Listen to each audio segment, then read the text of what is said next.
kasih sembahun. Alhamdulillah.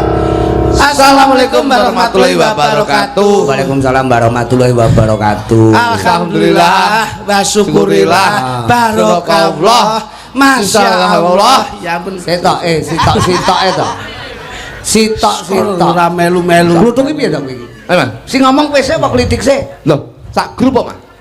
Lho, dadi kudu bareng ngono kuwi. Bingung nek kono kene sik apa kono sik.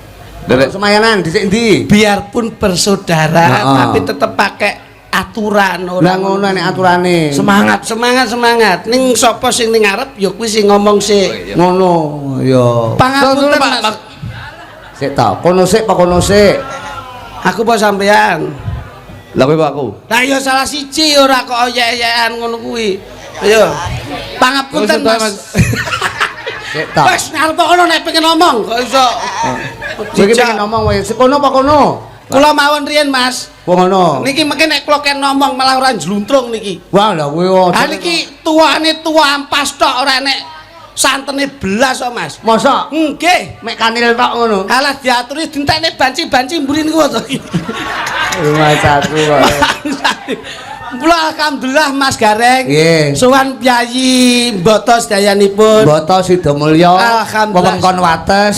Salam taklim hormat Pak Nardi. Pak Nardi utawa Pak Ganong. Mila mosok nggih gandenganipun Ganong. Lho Pak, apa cara anu kan cara aku Rudi Gareng. Nggih. Penyen Dwi Klitik. Kae Sony Kluthuk. Lah iki Pak Nardi Ganong. Ngono. Nggih, ora apa-apa. Sedaya niku wonten julukanipun nggih. Parapan. Nek cara kulon parapan. Berarti Pak Nardi menika ingkang saged dipun wastani pemain jaranan. Saged ngoten. Aja yak-yaken lho kowe. Lha jenengan Ganong? Lho, maksudnya Ganong ki ora ngono kuwi. Embuh lara-lare aku ora ngerti pokok padanane penjanipun pokok takon Pak Ganong. Sing jelas iki Pak Nardi Ganong jenenge Ganong ki juragan kenong. Ora. Juragan tebu iki. Oh sik to, juragan kenong ki tegese seneng nanggap. Wong ngono. Wong nanggap gamelan ki iso diarani juragan kenong. Oh iya, ya temu nalar lho. Lho ora temu lalar piye to dagelan ki otak gathuk endi kenek sing disampaikan ya disampaikan. Oh ngono. Nggih. Kula Nardi narki narima diki dimen dipun tresnani kalian Kang Maha Kuwasa. Alhamdulillah. Awake dhewe ditimbali aja ngresula pira-pira kudu ditampa. Heeh. Ngono lho, sebab iki dhewe mengemban amanah budaya. Lho pancen kudu ngono. Lah kepiye ben iso ndongake kabeh ki sing mirsani melu ndonga besok iso cinatet dening Kang Kuwasa ahli suwarga. Amin. Ngoten lho, Pak. Iki lho ki pelawak cerdas ki Loh, ngene iki. kepiye rupa nggawa rega nek ngene iki arep ngregani nuwun sewu lho, Mas. Dinyang Mang Yuta wae wong awang-awangen.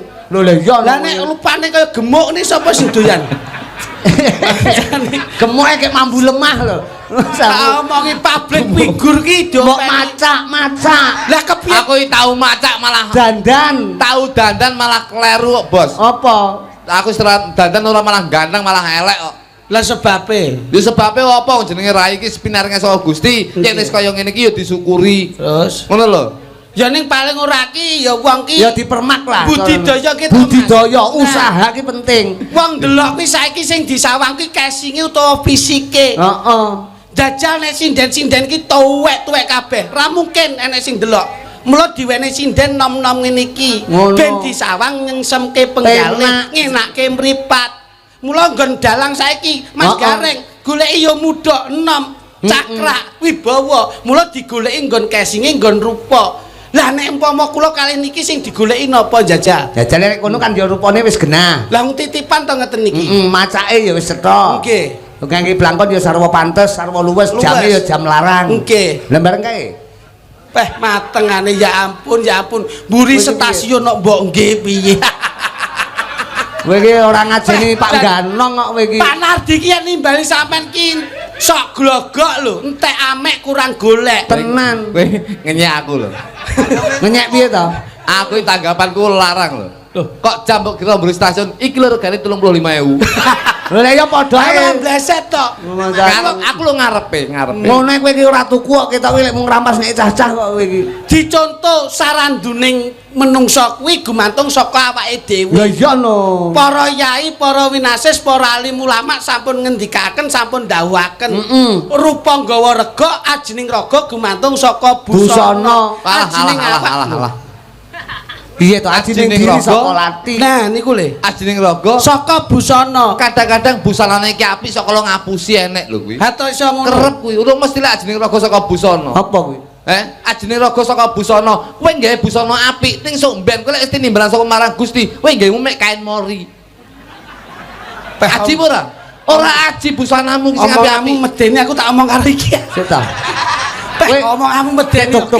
Tuk. Iki nyambut gawe lho Mas. Nyambut gawe, tapi iki edukasi lho. Oh iya. Lek omonganmu salah tak bener nih. Iya bener. Wong modele kaya nitip peling kowe. Mboten. Ora aku lek nitip peling ra mungkin, Pak. Iki malah jelas-jelaske. Lah piye kaya ora ngomongke kae lho. Lek nitip peling ra mungkin, lek nitip bojo kira-kira iya Pak aku. Mas aku kok Karepe ngeten. Wong ki ajening raga saka busana. Saapik-apike menungso ning alam donya nggawe busana megao. Ning sok ben awake dhewe wis mulya ki mulyane umat. Tinimbalan dening Gusti, gawemu apa? Gawemu ya mori. Dadi urung mesti ajining raga saka busana. Ajining raga ki saka busana kuwi salah. Sing bener ki ajining raga dumantung saka tumindake ning alam donya. Oh, rungokno kowe. Iya. Berarti ajining raga gumantung saka tumindake ning alam donya. Wah, lah iki. Dadi paling ora iki tuwek tenan Mas. Oh iya lho. ya tuwek. Ki meneh tegalan lho iki. Ajining diri saka lati. Apa? Ajining diri saka lati. Heeh. Menungso kuwi nggon pangucap lak sing digugulak Lambene. yen tutukipun. Ucape. Mula Pak Nardi ganong ki yen nanggap ya nanggap, yen ora ya ora. Yen tuku ya tuku, yen ora ya ora. Ki lho. Ajining raga saka busana, ati ajining Diri saka lati. ajining awak saka Saka tumindak. terus no. Lho, wong gawe bakale nganggo. Urung mesti lah. Kata-kata iki lho aku ora bener iki. Sik. Kowe kok nyalahke terus ya? Salah Mas Gareng. Kowe ajining diri saka lati, ajining awak saka tumindak, ajining raga saka busana. Terus Wong gawe bakale nganggo. urung mesti. Wong duduk kuburan ora dienggo dhewe yoan. Sik ta. Ya, Pak. Kowe panggah mulek ning kono. Salah kowe. Iki kata-kata iki salah dan harus dibenarkan dan harus diluruskan. Wah ngono ya. Wong gawe mesti ngenggo contohnya petani ki gawe tegalan nanduri samu barange ning ya mung nandur ning sing ngunduh ya sing duwe sing panen ya sing duwe Ora mungkin tanggane. Nek ngokno iki Lho ning lak gegemane menungso ku lak ngamal jariah Lho to, ya Mas. amal no gegeman. Kayak Pak Nardi ganong ini kan ngamal Ngene iki dana rasa nanggap wayang syukuran tuku tanah. Lho. Sedekah lillah. Syukuran tuku tanah iki lho. Titipan. Iki Apa ngamal jenenge. ngeten Ngamal. iki tak lurusne nek iki Kowe kok kaya kenceng-kenceng wae to uripmu iki. kula niku sakwise kulino ndelok YouTube ngeten iki kula Edian. Ya. Maksudmu mau lurusne piye? amal Ha. ngamal ki nyapa kok ngamal ngamal mergo sing maringi awake dhewe peparing mulya ki lak saka sing Dhuwur, kuwasa. sing gawe urip. Remote kono ki nek wis mandi, kun payakun niatmu apa tetep dijabahi ngono lho. Kaya Pak Nardi, kun payakun remote sing kuwasa kuwi mandi, remote ceklik dadi. Lho, Mergo iso ketrima ngono. uripe Nah, tenan. Iki ora nggege mangsa. terus Lho, mergo ditresnani karo sing kuwasa. Wong ki nek ditresnani karo sing kuwasa, nyapa awake dhewe ki dadak ngengel-ngengel urip. Nggih to, Mas? Iya Ngene, to. Kula Ngene, Pak Nardi ora ngene. ngengel-ngengel urip. ngene tak mau ngene Lho. Mbok lurusne neh ra iki. wong ki sing bener ning urip ning alam donya ki yen iso ki aja ngamal. Lah piye to ki? Bocah ki jane majnun apa piye jane? Keblasuk apa piye kowe iki? Lho Pak Nardi ki diparingi Nah. keluwihan. Siji aja ngamal, loro aja sedekah. Maksudnya piye kuwi? Jenengan dawuh pripun? Kabeh menika Iki Titipan. paringane Gusti Allah, titipane Amanah. sing gawe urip. titipane sing nggih urip. Lho iya no. Nah, mulane menika titipane sing nggih urip. Mulane aja ngamal, aja sedekah. Lho, Wong piye kuwi, to? lho wong kuwi titipan kok. Ya terus Sampan numpama delok wayang, nggawa sepeda motor titip. Nggih. Mulai digowo mboten? Dibeto wong dhewe dhewe kok. Delok jaranan nggawa mobil. heeh. Titip nang Ah. penitipan. Mulai dijukuk mboten? Dijimukno. Berarti jenengan titip terus sampean cukup mergo itu haknya jenengan. Heeh. Bondo donya kuwi hake sapa? Sing Sing mari urip. Gusti Allah ki titip ora? titip. Titip. Berarti bukan hakmu untuk memiliki. Titip kok mbok wene wong-wong. Sik. Titip lho kuwi. Terkecuali lek Gusti Allah ki ngowahi. Mas golek dagelan liyane iki lho piye, Mas? Kowe kok susi penemumu kok keblasuk ngono ta, Iki kejeron lho ki omonganmu iki Nek kejeron. kejeron ya mentas golek sing cetek.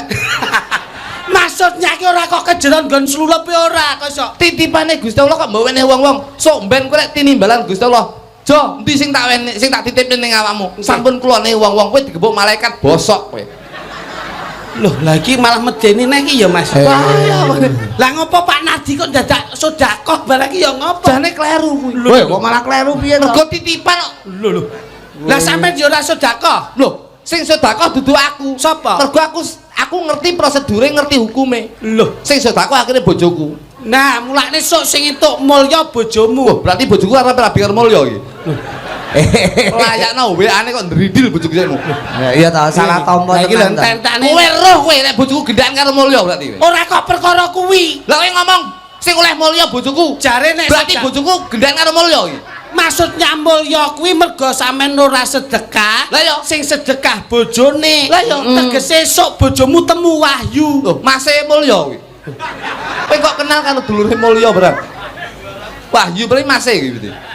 Piye atasana dhewe dikaku ora mudeng aku. Mulya wahyu kuwi sama dengan Ngene lho, mulya wahyu kuwi sak orane padha karo bojomu ki oleh bagya. nah Ngono. Ponakane. Ponakane mulya karo wahyu bagya. Berarti sampean sing jodhokne bojoku kalih mulya berarti. ngene. Ayo. Ora. Jenengan jodhokne bojoku kalih mulya. Maksudmu bojomu ki ben oleh mulya bagya wahyu. Nah, Wah, dirayu wong telu. lho, Ha nek oleh ya ora apa-apa to, karuan ben dingge bansaan. nek basane dalang kuwi nek ora paham tak dudohke. Nugroho. Bapake kuwi. Bapak. Aku iso giyeting nek jak omongan angel ra Omongan kaya Maksudnya ki ora kok perkara kuwi jenenge wong mboten nanging nggon tatanan hukum, nggon ngamal jariyah kuwi mesti ana gandeng cenenge kuwi. Iya. Mula bengi iki lak tasakuran. Tasakuran. Heeh. Jenenge tasakuran kuwi ana tasakuran ada 4 suku kata. Mula tembunge tak kuwi tegese tak akan sulit kita hidup di dunia kalau kita ikhlas mengamalkan berbagi kebahagiaan. Nah. Kaya ndine Pak Nardi Ganong. Sa. Sah. Sah ki wis pas. Menungso ki yen wis kedunungan mulya, umate Gusti yen wis diparingi rejeki, kuwi ya kudu sing ngati-ngati. Lah, ini sama-sama bareng-bareng dinikmati. Kurang sithik aja sok ngresula. Kabeh kuwi wis ginaris, kabeh kuwi wis ditata.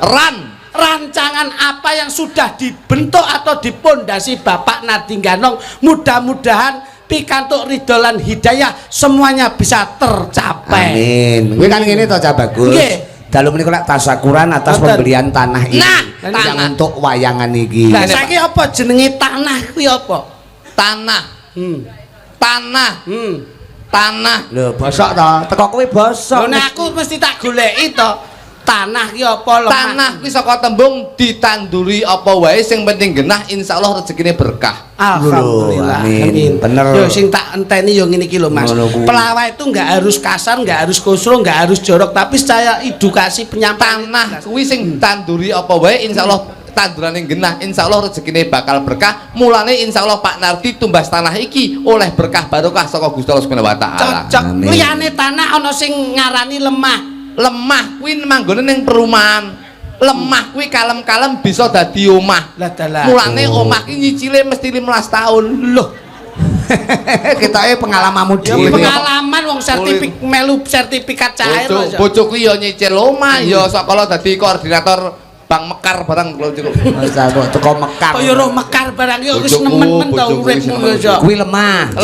Lemah Mas. Wonten ingkang mastani Siti. Siti menika manggone ning kuburan. Mergo apa dijenenge Siti? Isine wong mati. Oh, ngono. Iki Mas, wontenipun lemah tanah Siti, lajeng basane sing paling dhuwur kuwi Bantala. Bantala menika manggone ning Ratan, saben dina dilewati ban bakal nelo lan rata. Loh, Oh, ngono. lemah yen iso diarani meneh apa kae yen kena banyu iso diarani bumi.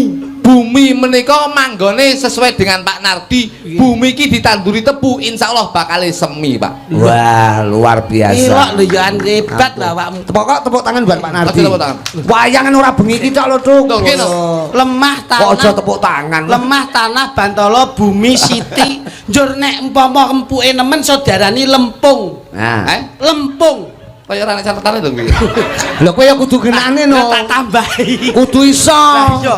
Pelawak cerdas kok ya. Kok catetan. Lempung. Lah kuwi lek cara anune apa? Lempung menika menunjukkan karakter beliau Pak Nardi, wong sing lembah manah, wong sing sabar menghadapi masalah apa wae. Iku nggawe filosofi lempung. Lempung kuwi kalem-kalem insyaallah bakal rampung. Aduh. Dadi nek petung mesti kalem-kalem. Kalem-kalem insyaallah rampung. Lah kuwi lempung. Nggih, nggih. Nah, saiki upamane lempung kuwi lek ning sawah diarani banyu sing nyembong ning sawah, dadi lemah sing di apa lepi kae. Nggih. Dadine dadi omah welut kuwi jenenge endut. Lah, endut apa artine? Endut. Endut. Apa kuwi? Endut menika saka tembung yen wis krasa penak aja didudut. Tegese yen krasa penak ndang didudut niku wong rokok, Pak. Wong rokok menika krasa enak ndang didudut, kedal. Tau tuwon wong rokok dimutok. Nggih ta mboten? Sakala ya kurang penak. Enak ing rokok ki ya didudut, didudut. Insyaallah niku sing dadi filosofine endut. Yang wis enak ndang didudut kuwi jenenge endut. Lho, kopokan iki jenenge. Lah iya sing enak ndang didudut jenenge rokok. Lah, rokok kuwi apa? Rokok ki moro-moro takok. Rokoke Jarum Super. Jarang di rumah suka pergi. Ana meneh rokoke bentul. Saben-saben mesti nutul. Lah sing terakhir rokoke Minak Jinggo. Minak jengking lega kuwi tadi. Lah ya ora penak to iki. Enek rokok cerutu apa kuwi? Cerutu ki cerutu. Cerutu aku lak. Ayo. Lho, cerut menika edukasi lho. Cerut. Heeh. Ora cengengesan ki tenanan. Ora selengekan ngono, iki edukasi lho iki. Cerutu, ayo. Cerutu. Cerutu ki cerut mesti metu. Apa kuwi? Wong idu. Cerut. Oh, itu ki mak cerut ta. Nggih, Pak. Dadi nek wong idu kuwi cut mesti metu wong idu. Itu. Lah saiki tak tekoki nek amba ora iso metu yen cilik iso metu apa? Apa kuwi? Lah, ora iso ta. Apa? Amba ora iso metu ning nek cilik iso metu. Apa kuwi? Ya wong idu kuwi mau. Lah kok iso? Lah nek amba apa iso jajal kowe? Jajal nek cilik. Bisa Lek cilik banter. Cilik banter. Lek cilik banter. Bang mau praktekne. Lho ora apa-apa kowe nek ora dipraktekne ya ora paham. Makoni to. Mula kowe iki aja sok gampang lara ati. Ngono lho. Dinikmati peparinging Gusti. Iya. Insyaallah padang golek rezeki kaya masyarakat botok bengi niki nggih to, Mas. Botok. No? Botok. Lah iya, wong botoke seneng botok ngono lho, Mas. Mas dalu menika awake dhewe ora dhewe. Lho, kalih sinten? Kae ana sing saka Madiun. Manohara. Iki pesanan saka Pak Nardi Manohara aja nganti keri. Nah. Iki coba Manohara kae timbalono muka rene ya. Tak geke sepot sik Mas. Lah iya, gawekno sepot. Aminor sak pira, Mas? Ah, minor. Turi putih ditandur ning kebon aku. Acem lara tiba nyamplung mbok ira kebange apa. Turi putih mbok ira kebange apa.